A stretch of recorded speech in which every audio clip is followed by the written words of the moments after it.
Good morning, everyone. Welcome on this, the last day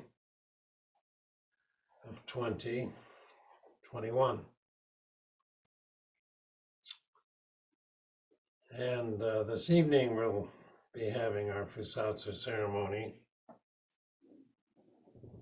And part of the ceremony is a Gatha of Atonement. And I want to talk a little bit about atonement.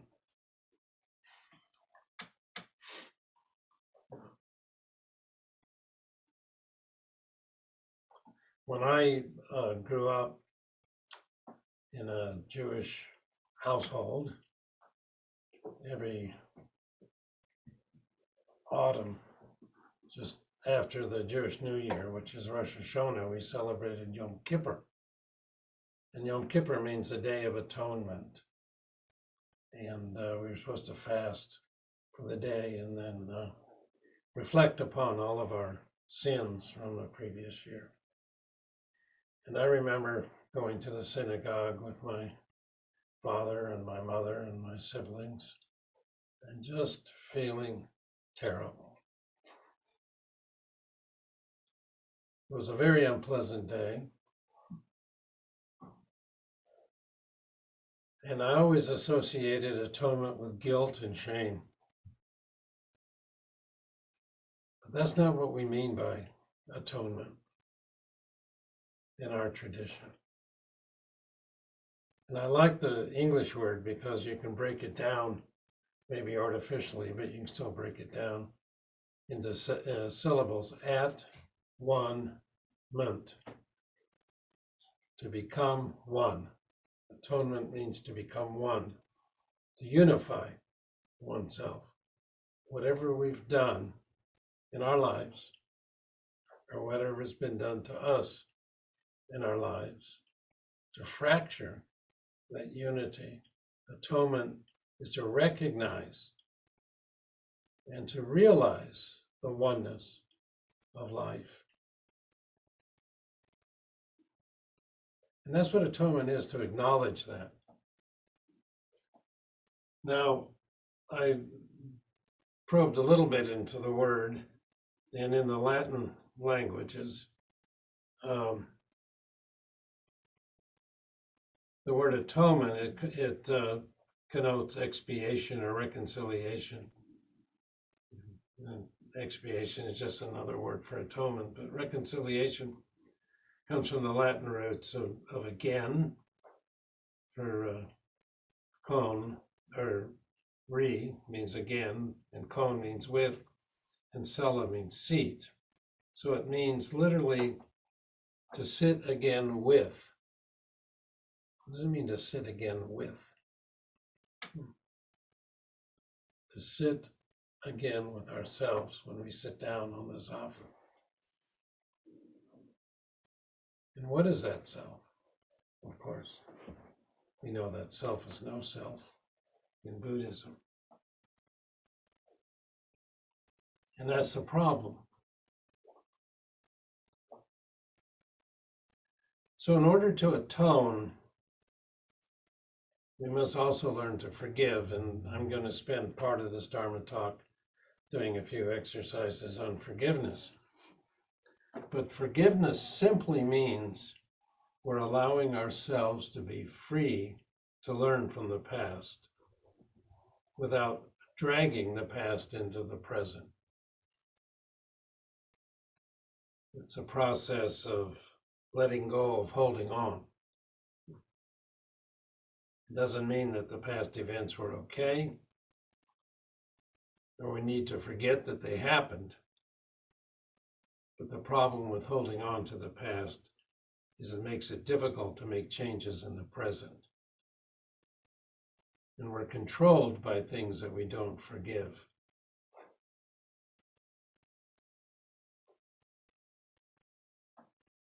Forgiveness is a non-reactive presence, moment by moment. So I want to do a couple of exercises, and I'm not going to dwell on them, but you can learn to do them on your own and take as much time as they need, but we don't have unlimited time for that right now. So first of all, just sit comfortably. You can allow your eyes to close and your breath to be natural and easy. And let your body and mind relax. And breathe gently from the heart, the area of the heart. And feel all the barriers you've erected and emotions you've carried because you have not forgiven yourself and not forgiven others. Let yourself feel the pain of keeping your heart closed. Feel it, but don't judge it. Just feel it. It's neither good nor bad. Forgiveness is beyond the realm of right and wrong and good and bad. Then breathing softly, begin asking and extending forgiveness, reciting the following words and letting the images and the feelings that come grow deeper as you repeat them. So we're going to do 3 short practices. One is forgiveness for others you have harmed, forgiveness for yourself, and then forgiveness for those who have harmed or hurt you.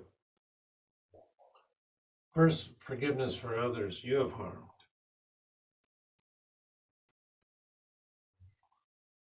So you can say to yourself, there are many ways that I have hurt or harmed others, have betrayed or abandoned them, caused them suffering knowingly or unknowingly, out of my pain, fear, anger, confusion, and ignorance. So let yourself remember and visualize the ways you've hurt others and see and feel the pain you've caused out of your own fear and confusion. Feel your own sorrow and regret and sense that finally you can release this burden and ask for forgiveness. So you can picture each memory that still burdens your heart, but right now just picture one. And then to each person in your mind repeat, I ask for your forgiveness. I ask for your forgiveness. So we'll just spend a minute visualizing a situation where we've caused hurt or harm to another person and ask them for forgiveness. And again, it's not a question of guilt or shame or a question of right or wrong. Without judging, just ask for forgiveness. You can do this practice on your own some more. And now we're going to practice forgiveness for oneself. There are many ways that I've hurt and harmed myself. I have betrayed or abandoned myself many times through thought, word, or deed, knowingly or unknowingly. Feel your own precious body and life. Let yourself see the ways you've hurt or harmed yourself. Picture them, remember them. Feel the sorrow you have carried from this and sense that you can release these burdens. Extend forgiveness to yourself for each event one by one, and repeat to yourself, for the ways I have hurt myself through action or inaction out of fear, pain, and confusion, I now extend a full and heartfelt forgiveness. I forgive myself. I forgive myself. Again, just focus on one event or one situation and forgive yourself for that. And we'll spend a minute reflecting on that. For many people, forgiving oneself is difficult. But unless we let go of the habitual patterns we have around blaming ourselves, we'll be stuck in that position. Now let us practice forgiveness for those who have hurt or harmed us. There are many ways that I've been harmed by others, abused or abandoned, knowingly or unknowingly, in thought, word, or deed. So let yourself picture and remember these many ways. Feel the sorrow you have carried from this past and sense you can release this burden of pain by extending forgiveness when your heart is ready. Now say to yourself, I now remember the many ways others have hurt or harmed me, wounded me, out of fear, pain, confusion, and anger.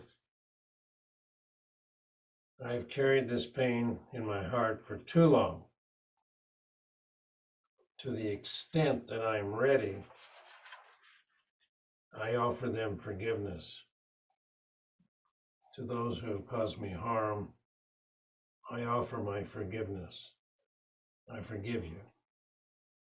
And again, just for the next minute, focus on one situation and see if you can, if you're ready to open your heart and truly forgive the person who has caused you harm or pain.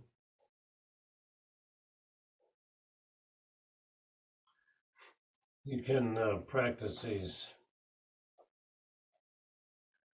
3 forgivenesses on your own.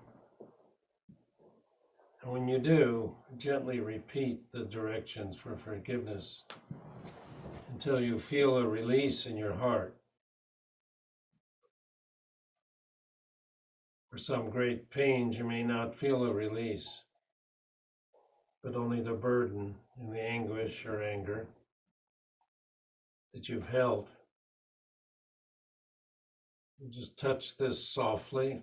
Be forgiving of yourself for not being ready to let go and move on. Forgiveness cannot be forced. It cannot be artificial. Simply continue the practice and let the words and images work gradually in their own way. In time, you can make the forgiveness meditation a regular part of your life, letting go of the past and opening your heart to each new moment with a wise, loving kindness.